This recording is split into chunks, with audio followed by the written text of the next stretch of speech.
دوستو کمر درد ہر خطہ اور ہر عمر کے افراد کا مسئلہ ہے اور شاید ہی کوئی فرد ہوگا جسے زندگی میں کبھی نہ کبھی اس کا سامنا نہ ہوا ہو۔ کمر درد کی شکایت خواتین اور نوجوانوں میں زیادہ عام ہے کہ استاد انداز کے مطابق ہر 10 میں سے 8 افراد کبھی نہ کبھی اس عارضی کا شکار ہوتے ہیں۔ کمر درد کی مریضوں کے روزمرہ معمولات میں فرق آ جاتا ہے، یہاں تک کہ ان کے لیے اٹھنا بیٹھنا اور کوئی کام کرنا خاصاً مشکل امر بن جاتا ہے۔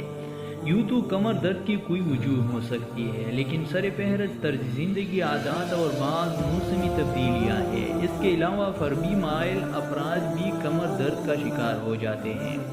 مشاہدے میں ہے کہ بعض افراد دن بھر خاصی دیر تک ایک ہی پوزیشن میں کرسی پر بیٹھے کام کرتے ہیں، جس کے نتیجے میں کمر پر دباؤ بڑھ جاتا ہے جو کمر درد کی وجہ سے بنتا ہے۔ دراصل ریڑھ کی ہڈی کے سرے جسمانی حرکت کی مدد سے غذائی اجزاء حاصل کرتے ہیں، اور جب دیر تک ایک ہی پوزیشن میں کرسی پر بیٹھے رہتے ہیں تو کمر کے ارد گرد کے اعصاب متاثر ہونے لگتے ہیں اور یہی امر کمر درد کا سبب بن جاتا ہے۔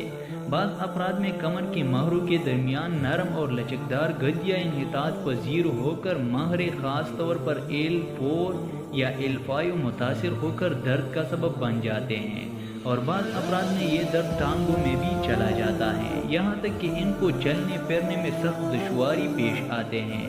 بعض اوقات موسم سرما میں سردی کی شدت بھی کمزور افراد میں کمر درد کا باعث بن جاتا ہے۔ بعض افراد مسلسل ذہنی دباؤ کے نتیجے میں کمر جھکا کر رکھتے ہیں، اس وجہ سے ریڑھ کی ہڈی پر پڑنے والے دباؤ شدت اختیار کر لے تو بھی کمر درد کا مسئلہ جنم لے سکتا ہے۔ اسی طرح جھک کر دور سے بھاری وزن اٹھانا، غلط طریقے سے ورزش کرنا، ڈرائیونگ سیٹ پر 90 درجے کے زاویے میں زیادہ دیر بیٹھنا، کسی حادثے کا شکار ہو جانا، کیلشیم کی کمی، نرم چارپائی یا گدی کا مسلسل استعمال، ریڑھ کی ہڈی میں زخم، ہڈیوں کے سرے گھس جانا، مہروں کے درمیان گوشت بڑھنا اور ٹانگوں میں درد وغیرہ بھی اسباب بن جاتا ہے۔ اگر پیدل چلتے ہوئے ٹانگوں میں درد، کمزوری یا سنگ پن محسوس ہو تو یہ ریڑھ کی ہڈی سے جڑے مسل کا کوئی مسئلہ بھی ہو سکتا ہے۔ اگر کمر کی چوتھی مہروں کی رگ دب رہی ہو تو درد پنڈلی تک محسوس ہوتا ہے۔ اسی طرح دونوں یا ایک بازو میں درد کی وجہ گردن کی مہروں میں خلا یا تنگی ہو سکتی ہے۔ اگر درد کم از کم 2-3 ماہ تک رہے تو وہ دائمی صورت اختیار کر لیتا ہے۔ کمر درد کا ایک سبب کمر کے اعصاب متاثر ہونا بھی ہے۔ ریڑھ کی ہڈی کا ایک کام ہمارے جسم کی وضع قائم رکھنا، وضع سنبھالنا اور جسم کو حرکت دینے میں مدد کرنا ہے۔ ریڑھ کی ہڈی 33 مہروں پر مشتمل ہوتی ہے۔ 26 مہرے حرکت کر سکتے ہیں جبکہ 7 نہیں کر سکتے۔ ریڑھ کی ہڈی میں خاص وقفے ہوتے ہیں جہاں سے نہ صرف وریدے اور شریانی جسم کے ساتھ منسلک رہتے ہیں بلکہ ریڑھ کی ہڈی بھی جسم اور دماغ میں رابطہ قائم رکھتے ہیں۔ اگر مہروں میں ترتیب قائم نہ رہے تو درد شروع ہو جاتا ہے۔ خواتین میں کمر درد کا سبب لیکوریا بھی ہو سکتا ہے مگر یہ شدت اختیار نہیں کرتا۔ اس کے علاوہ بعض اوقات بھاری فرش یا بیگ بھی کمر درد کی وجہ بن سکتا ہے۔